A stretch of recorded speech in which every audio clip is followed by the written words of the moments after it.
江淼想起什么，问：可以顺便再测一次我和傅时玉的契合度吗？关于他们之间99%的契合度，江淼一直不太相信，就好像一个疑神疑鬼的中年男人怀疑自己的儿子长得像隔壁老王，除非亲自看到亲子鉴定，否则永远不会打消疑虑。梁玉清向傅时玉投去一个询问的目光，傅时玉点点头说：可以。契合度报告早于检查报告出来，这一次报告上的数字精确到了小数点后一位，99.4%。江淼彻底死心了。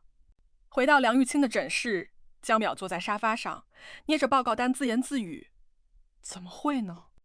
傅时玉抱着胳膊站在一旁，垂眸看了眼江淼，问：很意外吗？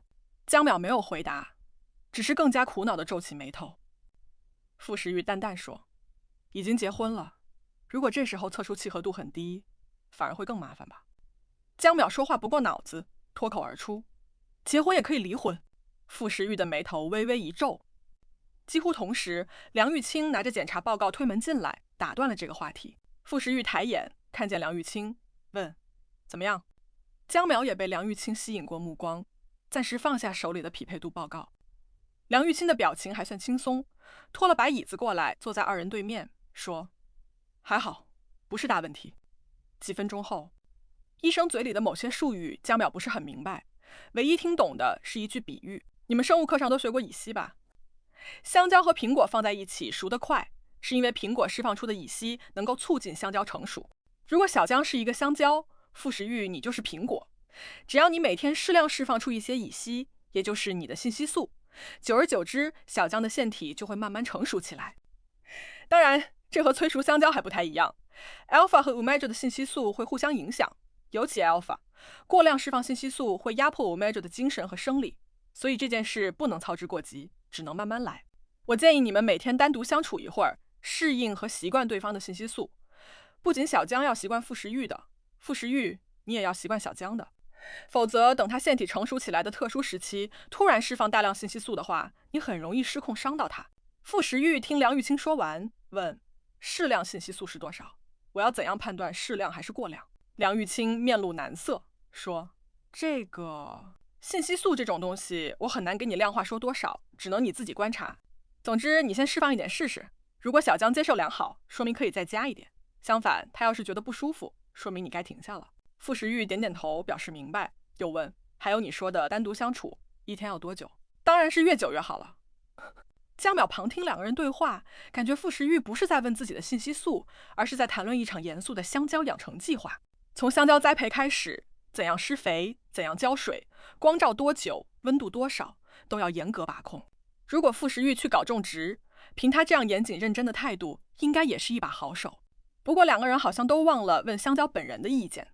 喂，江淼不高兴了，打断傅时玉和梁玉清的谈话，问：你们不问问我吗？我才是香蕉。呸，我不是香蕉，我才是生病的人。梁玉清愣了一下，哈哈大笑起来。傅时玉也抿了抿嘴唇，勉强没有在江淼面前露出笑容。看他们笑，江淼更生气。笑什么？抱歉，抱歉。梁玉清笑着给江淼道歉。都怪你的 alpha 问题太多，让我抽不出空给你讲话。你的 alpha 这几个字听起来莫名的暧昧。江淼没忍住看了眼傅时玉，傅时玉仍是唇角含笑的样子，安安静静看着他。江淼脸一热，忘了自己要说什么，只听梁玉清说：你没有生病，只是腺体发育不好，就像一个绿色的香蕉。又提香蕉，江淼气得鼓起腮帮子，说：我不是香蕉。那番茄、猕猴桃、凤梨，你比较喜欢哪个？我哪个都不喜欢。梁玉清又扑哧笑了，转头对傅时玉说：有这样一个omega，生活很热闹吧？傅时玉在江淼气鼓鼓的逼视中收起笑意，状若严肃地说：你不要开他玩笑。梁玉清耸耸肩，又问江淼说：不开玩笑了，你还有什么问题吗？江淼哼了一声，说：我想知道，必须要傅时玉的信息素才可以吗？当然不必须，你可以选择药物治疗或手术干预，但这两种方法都有或多或少的风险和副作用，只有信息素是最安全的。而且你们住在一起，用他的信息素很方便，不是吗？梁玉清说服了江淼。江淼不喜欢吃药，更不想动手术。比起这两种，跟傅时玉单独待一会儿，闻闻傅时玉的信息素，听起来容易太多了。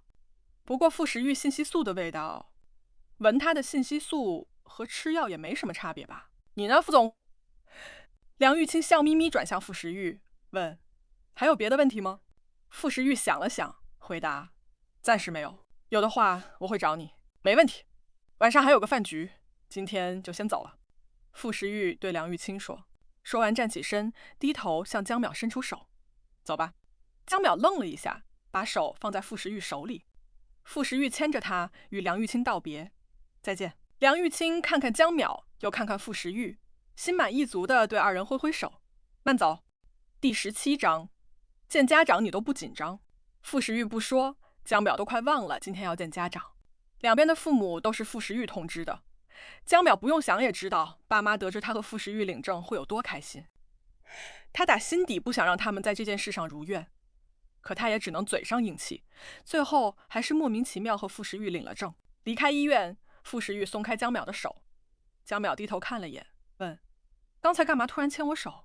傅时玉面容平静，回答：“没什么。”江淼倒也不是很在意，一心想着待会儿要面对的饭局，发愁说：“你父母真的会喜欢我吗？”傅时玉的回答依旧简短：“会的。”你怎么知道？他们又没有见过我。他们见过你，只是你不知道。见过我？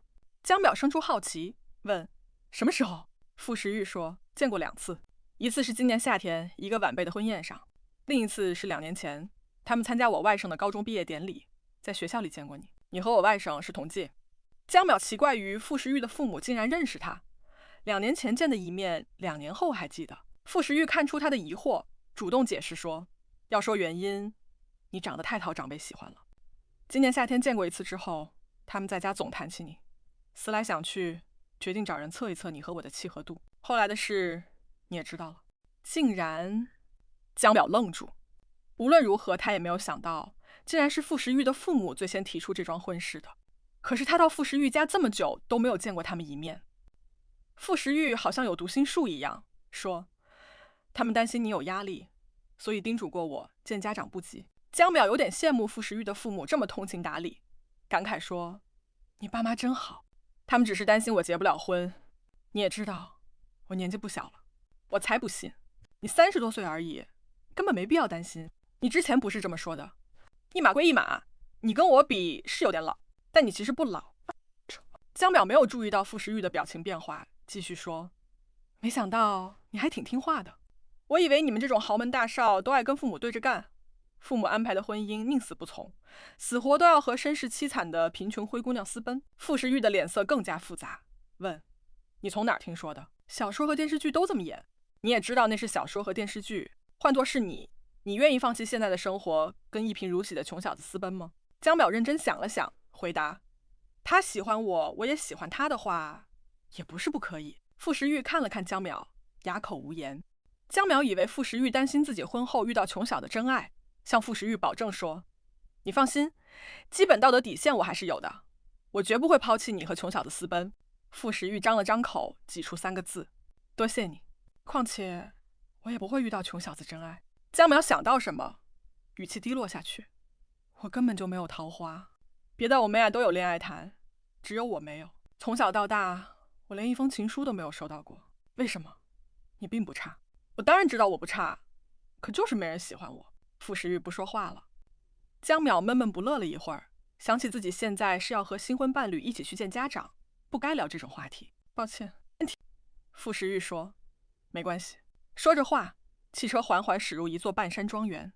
江淼望向窗外陌生的建筑，问：“哎，我们不去饭店吗？”双方父母第一次正式见面，在家里更合适。傅时玉回答：“家里？傅家家宅吗？”车窗外的庄园大得一眼望不到边，比起这里来，傅时玉现在住的别墅都能称作简朴。江淼忽然理解了那些 Omega 对傅家的向往。住在这样的庄园里，人生绝大部分烦恼都会消失吧。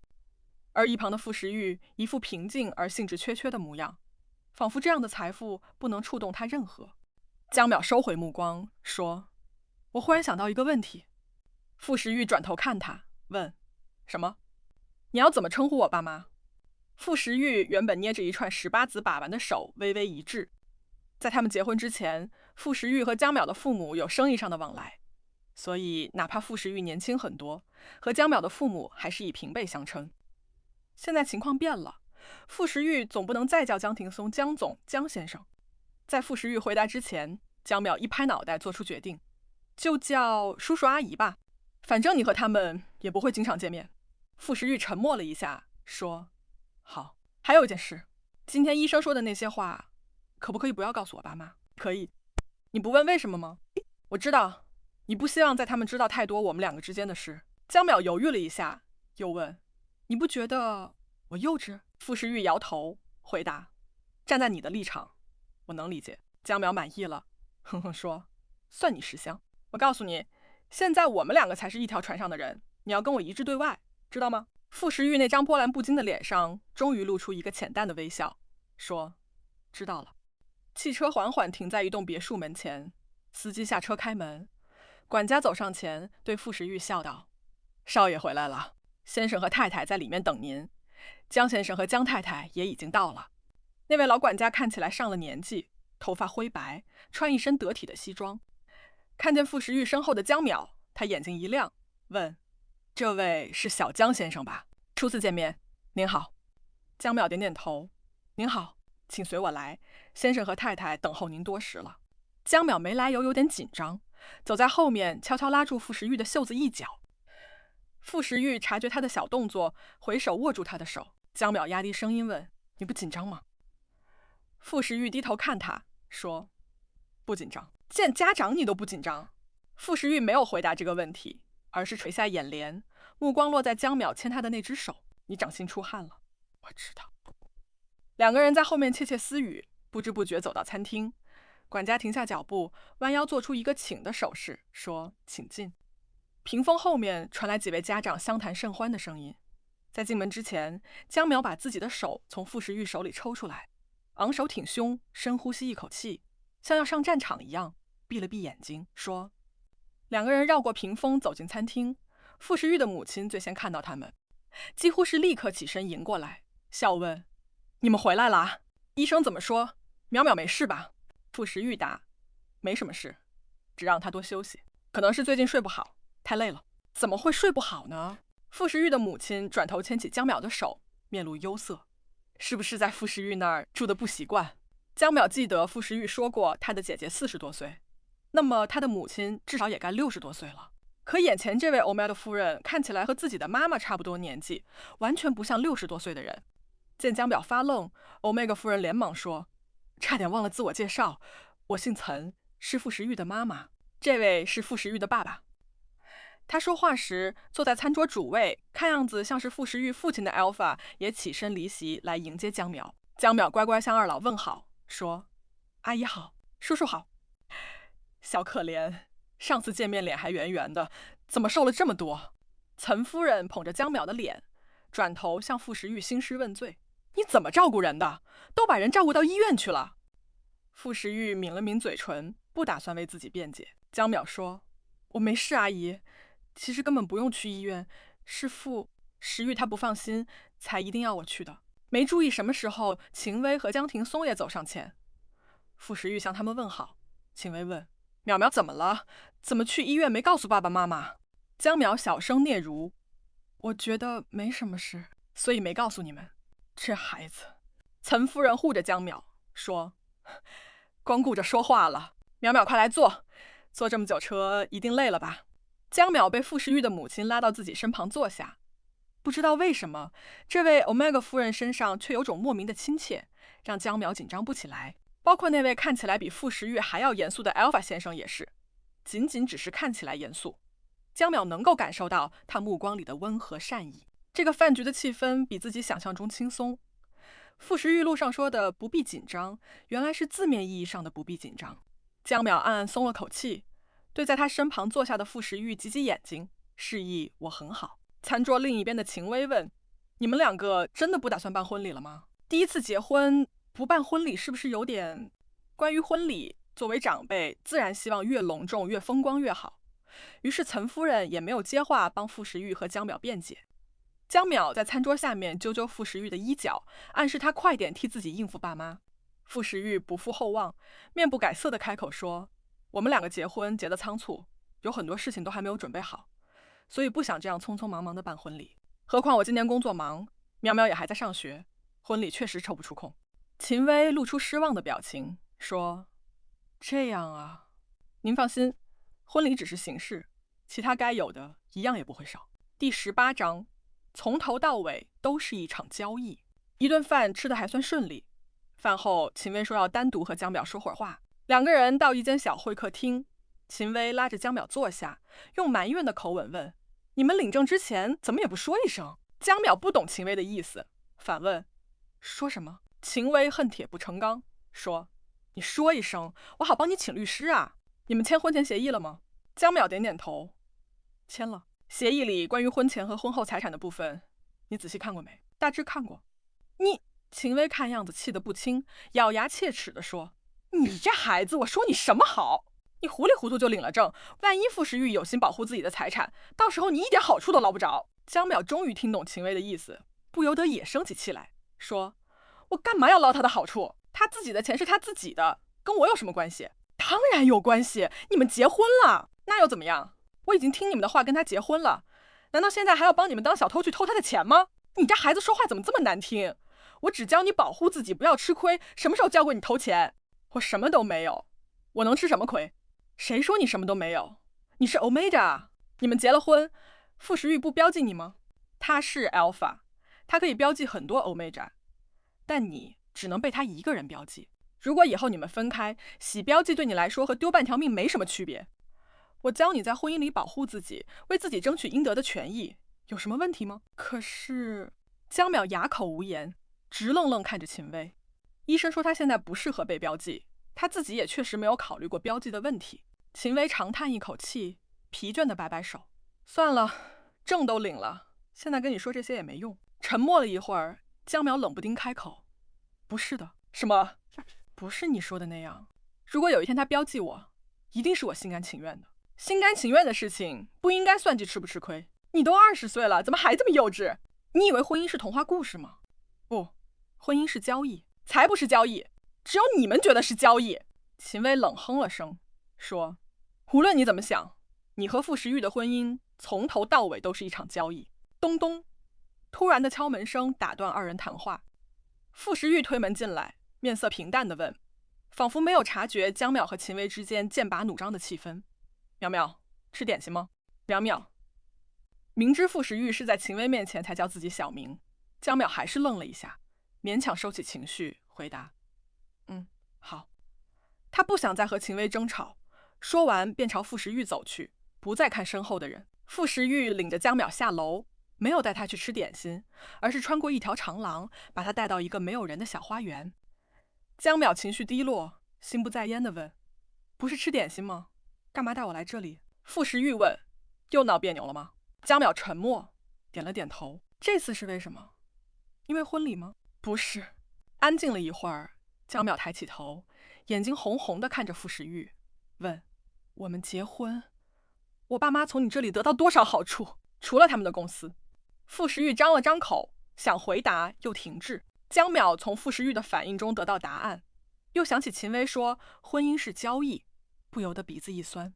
“很多，是吗？”傅时玉依旧是沉默。“我就知道，一定比我想的还要多。你父亲的公司跟我有合作，就算你和我没有结婚，我也会帮助他。”傅时玉说。“别的呢？你还许诺他们什么？”“别的没有了。”“也对，你根本不用许诺。我们两个结婚以后，他们从你这里得到的东西只会越来越多，这是家人之间应该的。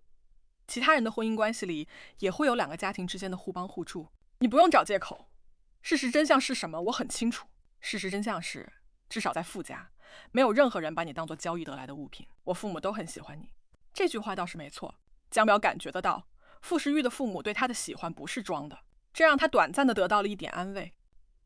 但江淼现在不想讨论傅时玉的父母喜不喜欢他的问题，他们越喜欢他自己的父母，反而越会有恃无恐。他小声说：“你让我一个人待一会儿吧，我现在不想看到你。”傅时玉沉默了一下，说：“好。”小花园里种着一棵高大的银杏，江淼坐下来才发觉头顶有金黄的叶片飘落。傅时玉的父母和傅时玉一样喜欢植物，江淼想起自己，他的父母性格、爱好都和他不一样，难怪他不是亲生的。不禁又想，如果今天和傅时玉有99%契合度的人是姜岩，父母会不会像对待自己那样对待姜岩？应该也会吧，不过不会把话说得那么直白而伤人。姜淼一个人想着，再一次悄悄红了眼眶。他原本以为自己不会再因为领养的事伤心了，没想到还是这么难过。月亮升上来，入夜气温骤降，姜淼一个人发着呆，不知过了多久，终于感到寒冷。他打了个喷嚏，抱紧手臂。周遭没有人，姜淼不知道这是哪里。傅时玉领他来的时候，他也没有看路。姜淼摸摸自己的口袋，手机不在，不知道落在什么地方。他苦中作乐地想，这下好了，电影里平民主角在王宫迷路的桥段要发生在他身上了。有人吗？无人应答。姜淼站起身，左右看看，试图在偌大的庭院中找到一个人影。然而只有银杏树叶簌簌飘落，和头顶一轮大而圆的月亮。在姜淼不知所措的时候，身后响起熟悉的脚步声。他转回身，傅时玉踩着落叶向他走来。庭灯暖黄色的灯光在傅时玉身后拖下一道长长的影子。傅时玉今天没有戴眼镜，看起来少了些不近人情的距离感。姜淼呆愣在原地，张了张口，发出只有自己能听到的声音：傅时玉。傅时玉走到他面前，没有问他呆坐半天想了什么，只问：回去吗？姜淼点点头，目光越过傅时玉，望向远处看不清的地方，小声问：你怎么来得这么刚好？你一直在等我吗？傅时玉没有否认。在哪里？我为什么没有看到你？那边有一张长椅，树挡着，你看不见。原来傅时玉没有回去，一直在不远处看着自己。姜淼心里不知道是什么滋味，有一点被人关注的尴尬和愠恼，还有一点莫名的感动。他张了张口想说话，又打了一个喷嚏。啊嚏！冷吗？傅时玉脱下自己的外套给姜淼披上。回去吧。外套上有傅时玉的体温，还有熟悉的淡淡苦艾味。姜淼抽了抽鼻子，问：你干嘛不叫我？傅时玉说：你说想自己待一会儿。以前没发现你这么死板，要是我一直待到明天早上，你也等到明天早上吗？你不会。你怎么知道我不会？你不会委屈自己，觉得冷和困的时候，你会自己走。姜淼哑口无言，毕竟他是伤心难过的时候，也不忘叫姜岩带他去吃火锅的人。被人看透的感觉不是很好。姜淼撇了撇嘴，故意赌气问：那你干嘛还等我？我怕你找不到路。我是傻子吗？找不到路的不一定是傻子。姜淼气哼哼地裹紧傅时玉的外套，期望来一阵冷风治治这个讨人厌的 Alpha。然而天不遂人愿，这时候一点风都没有。傅时玉看起来也不像是觉得冷的样子。姜淼悄悄看一眼傅时玉，想了想，点头答应：好。时间不早了，送走江庭松和秦薇，傅时玉便领着姜淼回去休息。两个人上楼之前，岑夫人给傅时玉递了个眼色，说：你那个照顾好苗苗。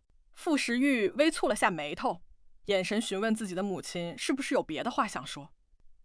岑夫人清清喉咙，目光躲闪。房间里有惊喜。第19章，我睡沙发。一直到上楼推开房门，姜淼才想起一个重要的问题：我们两个今晚该不会要睡在一起吧？傅时玉说：我睡沙。发子还没落下，傅时玉的话音戛然而止。姜淼随着他目光望去，不由得瞪大双眼，倒吸一口凉气。原来岑夫人说的重新布置房间是这样布置：烫金大红双喜字贴在一进门正对的墙上，除此之外，房间里还装饰了许多红色和金色的气球。再一转头，一张铺满红玫瑰花瓣的喜床映入眼帘，床头用丝带、气球和玫瑰花布置起一个半圆形拱门，中间4个大字：百年好合。傅时玉站在原地，面色复杂。姜淼从震惊中回过神来，转头看傅时玉，磕磕巴巴地问：这你提前知道吗？傅时玉说：我不知道。也是，这不像傅时玉的做事风格，他连自己家都没有布置。两个人站在门口大眼瞪小眼。傅时玉叹了声气，说：先进来吧。江淼踩在红色地毯上，像踩在云雾中，不敢用力走路。他忽然对婚姻有了实感。之前他和傅时玉只是住在一个房子里，领了证，并没有伴侣的感觉，更别说所谓的那种新婚夫妻。而现在，在满屋喜气洋洋的红色中，江淼如梦初醒，他和傅时玉结婚了。江淼停下脚步，回头直愣愣看着傅时玉。傅时玉被他盯得奇怪，问：“怎么了？”江淼喃喃：“我们结婚了。”傅时玉愣了一下，露出一个无奈的笑。现在才想起来吗？不好意思承认，但江淼确实是现在才反应过来。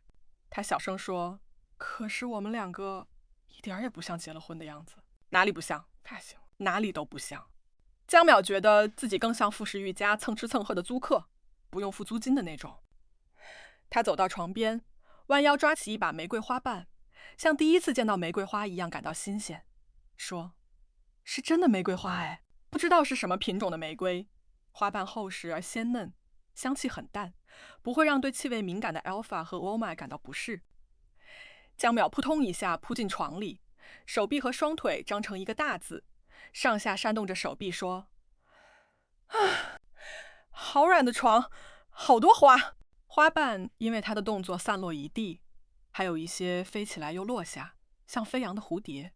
傅时玉走到床边，问：“喜欢吗？”“喜欢，好玩。”江淼坐起来，看着傅时玉，说：“不如今天就开始吧。”傅时玉一致：“开始什么？”“信息素啊，香蕉养成计划。”那个梁医生说的，要傅时玉每天用一点信息素催熟江淼的腺体。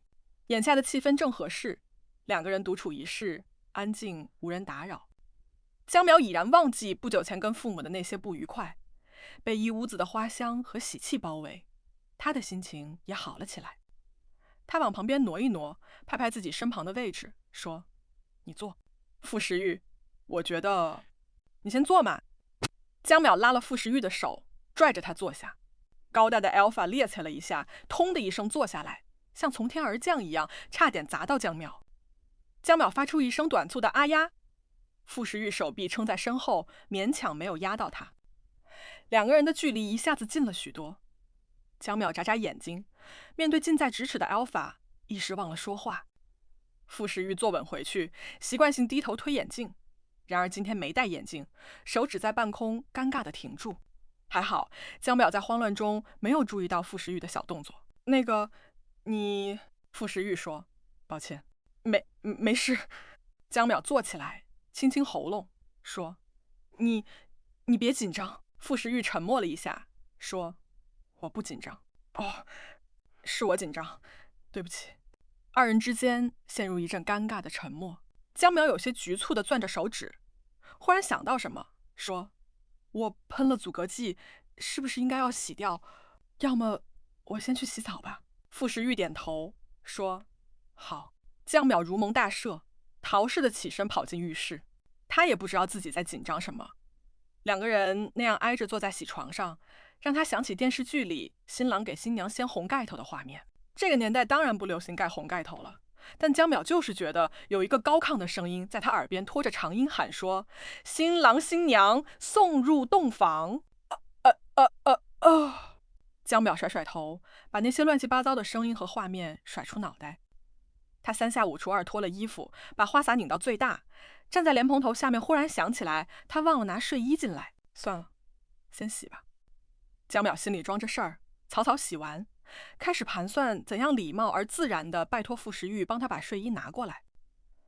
他在心里排练了几遍，深吸一口气，把浴室门拉开一个小缝，正要说话，动作目光落在门口的椅子，一身干净的内衣和睡衣叠放在那里。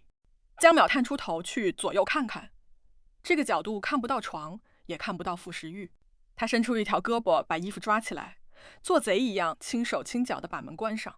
5分钟后，江淼从浴室出来，穿着新的睡衣，头发半干不湿的软软耷拉着。他回卧室找人，但没看到傅时玉。走到外间小客厅，才看见傅时玉不知从哪儿找了本书，坐在沙发看。江淼随口问：“你洗澡吗？”傅时玉放下书，说：“好。”二人擦肩而过。江淼身上沐浴露和洗发水的香味钻进傅时玉的鼻腔，夹杂着一点不易分辨的信息素。傅时玉脚步停顿，江淼也停下，好奇问：“怎么了？”傅时玉收回目光，说：“没什么，你记得带睡衣进去哦。”好。傅时玉去洗澡，江淼坐到他刚才坐的地方，拿起扣在旁边的书，目光落在封皮上的几个字：“愤怒的葡萄”。翻了翻，似乎是一本小说。傅时玉这时候居然还有心思看小说。不过说起来，房间里为什么会有书？江淼站起来，走到房间另一头，原来里面还有一个小书房，书柜里满满的书，不像新布置的。再看书桌、椅子和沙发，都像是常年有人使用的样子。所以这个房间很有可能是傅时玉原本自己住的地方，更有可能他从小到大都住在这儿。把 Omega 取回自己长大的老房子，倒是很像一些传统。江淼想着，没有注意到浴室里的水声戛然而止。过了一会儿，身后响起脚步声。江淼回头，傅时玉擦着头发走过来，问：“你在看什么？”开口回答之前，江淼注意到傅时玉身上的睡衣。在家时，傅时玉总穿深色睡衣，而现在他穿了身浅蓝色的。江淼觉得眼熟，低头一看，自己身上是同款浅粉色的。傅时玉发觉江淼在看睡衣，解释说：“是我妈准备的。她一直想要一个 Omega， 但生了2个孩子都是 Alpha， 连我外甥和外甥女也都是 Alpha， 所以你加入这个家，她很开心。终于有人可以用她喜欢的那些可爱的东西了。想要欧妈，但都生了 Alpha 吗？”江淼觉得岑夫人有点可怜，心里暗暗决定自己以后要多来陪陪她。傅时玉：“对了，这是你自己原本的房间吗？”傅时玉点点头，回答：“是，我在这里长大。梗多面肥 TXT 加 V13588451110。那布置成这个样子，你会不高兴吗？”“不会。”江淼放下心来，走过去拉住傅时玉的袖子，摇一摇说：“走吧，我们回去吧。”傅时玉目光微落，不露声色地回握住江淼的手。洗过澡，江淼有一点犯困，回到卧室便爬上床，钻进被子里。随着他动作，剩下的玫瑰花瓣全都抖落到地上。好了，你可以释放信息素了，江淼说。说完，觉得自己有点把傅时玉当工具人的意思，想了想，问：“要么你也来床上睡？不过先说好，各睡各的，反正床很大，多睡一个人也不会拥挤。”傅时玉站在床边，沉默一会儿，抿了抿嘴唇，说：“等一下。”他离开卧室去衣帽间，2分钟后去而复返，抱来另一床被子。江淼这时候已经没心思关注傅时玉盖哪个被子了，他的脑袋一沾枕头就上下眼皮打架，一边打哈欠一边含糊不清地说：“今天没有小狗。”傅时玉问：“什么小狗？”“我的小狗落在家里了。”“那只毛绒玩具吗？”“它叫呆呆。”“知道了。”“呆呆。”江淼又打了个哈欠，勉强将眼睛睁开一点。傅时玉没有躺下，而是靠在床头，拿起另一本书。江淼问：“你不睡吗？”傅时玉说：“我还不困。”“那你来放信息素吧，我睡着应该没关系吧？催熟香蕉也不需要香蕉醒着。”不知道是不是江淼半睡半醒中的幻觉，他听见傅时玉的声音好像染了笑意：“睡吧。”有这2个字，江淼安心闭眼。第20章，你有小肚腩。苦艾的气息慢慢扩散开来，与房间里的玫瑰香味混合出一种苦涩而迷人的气息。这种用 alpha 信息素催熟 omega 腺体的方法，听起来像某种江湖骗子的偏方。如果不是梁玉清亲口说的，傅时玉一定不会听信。而梁玉清说，这一切成立的前提是他们之间99%的契合度。你相信命运吗？说实话，我以前不信，但研究腺体这么多年，我开始信了。有些人在被创造一时，仿佛就写好了共度一生的结局。无论他们此前多么南辕北辙、背道而驰，到相遇那天，他们会像磁铁一样牢牢吸引住对方，再也无法分开。唯一不同的是，对于 Alpha 和 Omega 来说，这种吸引有具象化的显现，信息素；对于 Beta 来说，这种吸引是无形的，人们习惯称之为爱情。梁玉清的话回荡在耳边，傅时玉垂眸，身旁的 Omega 已然熟睡。今天没有毛绒玩具，江淼抱着被子一角，脊背微微弓起，梦里好像吃到了什么好吃的，偶尔轻轻吧嗒一下嘴。也有可能他巴扎的是傅时玉的信息素。傅时玉听梁玉清的话，没有一下放很多信息素出来，只放出一点点。江淼没有反应，再增加一点，直到江淼的脸颊开始微微泛红。睡梦中的江淼把被子拉下来，喃喃说：“好热。”傅时玉停止释放信息素，弯下腰来把被子拉上去，说：“不热。”江淼倒也听话，这次没有与傅时玉对着干。床头灯微弱的光线下，江淼的睡颜看起来很安宁，睫毛长长的，鼻尖和嘴巴小巧精致。这样安静不动的时候，漂亮的像一个假人。傅时玉的手在半空顿了顿，轻轻放在江淼的后颈，那处隐秘的腺体藏在皮肤下并不明显，只有抚摸过的时候能感受到微微的凸起。傅时玉的指尖在江淼的腺体停顿，像触摸蝴蝶翅膀那样小心翼翼地轻抚。江淼依旧睡得沉，就这样把身体最脆弱的地方暴露给傅时玉。如果傅时玉有心作恶，现在就可以标记他。夜渐渐深了，傅时玉放下书，关闭床头灯。黑暗中，江淼的呼吸变得格外清晰，还有江淼无意识释放出的微弱信息素，傅时玉躺下来才清楚地察觉，仅仅一点，混杂在苦艾和玫瑰中，像香水配料表中最不显眼的那味原料，却在无人的深夜露出爪牙，攻击着傅时玉的意志。傅时玉深吸一口气，背过身去，闭上眼睛。不知过了多久，半睡半醒间，一条腿忽然搭在傅时玉腿上。傅时玉身子一僵，刚刚酝酿出的睡意烟消云散，正要翻身，又一条胳膊也搭在了他身上。腿和胳膊的主人似乎不打算做别的，就这样抱着傅时玉，没了后续。傅时玉想起江淼睡前说的小狗，他一定把此刻身旁的 Alpha 当成了那个毛绒玩具。江淼换了舒服的姿势，倒是睡得更香了。傅时玉默默叹了口气，重新闭上眼睛。第二天清早，不知道是不是换了床的缘故，江淼比平时任何一天都醒得早。傅时玉都还没有醒来，他便睁开了眼睛。睁眼看到的第一个人是傅时玉，二人面对着面，傅时玉在上，江淼在下。江淼的眼睛正对傅时玉的下巴，一抬头便看到一张沉静的 Alpha 的睡颜。目光往下，傅时玉宽松的睡衣领口下面，锁骨和胸肌若隐若现。江淼迷迷糊糊地感到好奇，自己和傅时玉的距离是不是有点太近？再一低头，两个人盖在同一张被子里，傅时玉的胳膊揽着他的腰，江淼几乎瞬间清醒了过来。他不知道什么时候从自己的被子钻到了傅时玉的被子里面，而原本那床大红喜被一大半都掉到了地上。傅时玉的被子是单人被，两个人要挤着才不会受凉。这大概是为什么江淼紧挨着傅时玉，都快要把傅时玉挤到床的边缘。完蛋！江淼倒吸一口凉气，做贼一样蹑手蹑脚地往自己的半边床退。刚退远一点点，头顶传来一个熟悉的声音：“醒了。”将将苏醒的声音低沉沙哑，带着一点慵懒的倦意。江淼后背一凉，绝望地闭上眼睛。傅时玉却好像睡梦中呢喃似的，说完这句便没了话。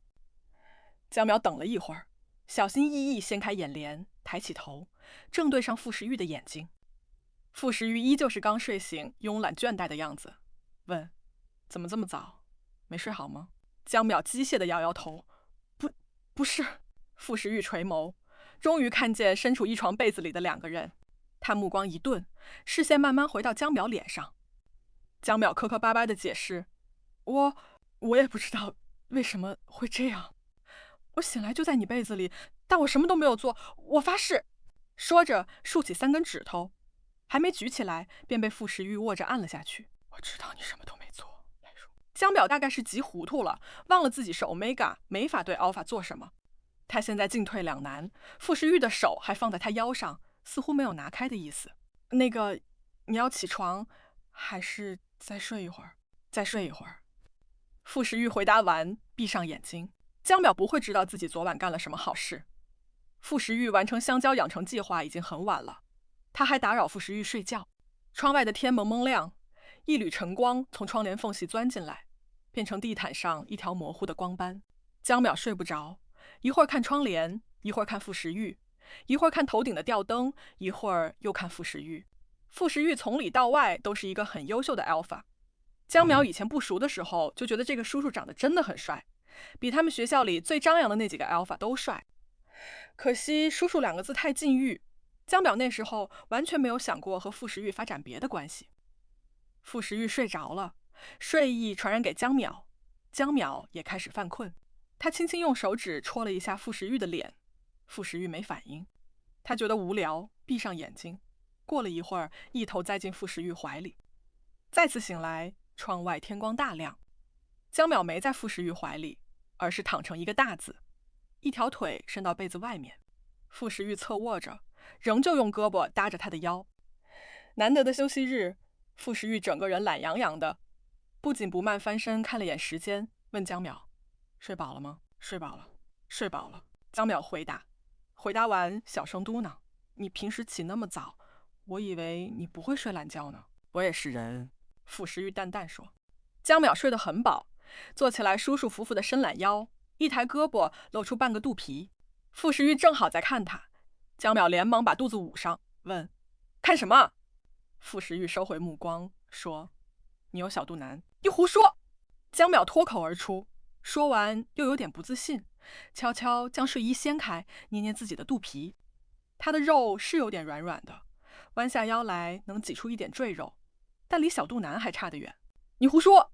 我才没有小肚腩，我身材好得很。”傅时玉又看他一眼，说：“是我看错了。”江淼放下睡衣，忽然反应过来，傅时玉好像在耍他。等等！江淼扑过去，整个人压在傅时玉身上，咬牙切齿：“臭 alpha， 你骗我！”傅时玉被江淼扑得晃了一下，勉强稳住身子，手臂伸到身后，防止江淼从自己身上掉下去。江淼气哼哼地质问：“你是不是故意的？”傅时玉说：“我只是随口一说。”“你讨厌死了！干嘛要说我胖？”“你不胖，就算有小肚腩也没关系，每个人都有小肚腩。”“我不信，你有吗？你有吗？给我看看。”江淼说着就要去掀傅时玉的睡衣，傅时玉用一只手压住衣角，江淼又去掰他的手，两个人闹着闹回床上。傅时玉在下，江淼压在他身上。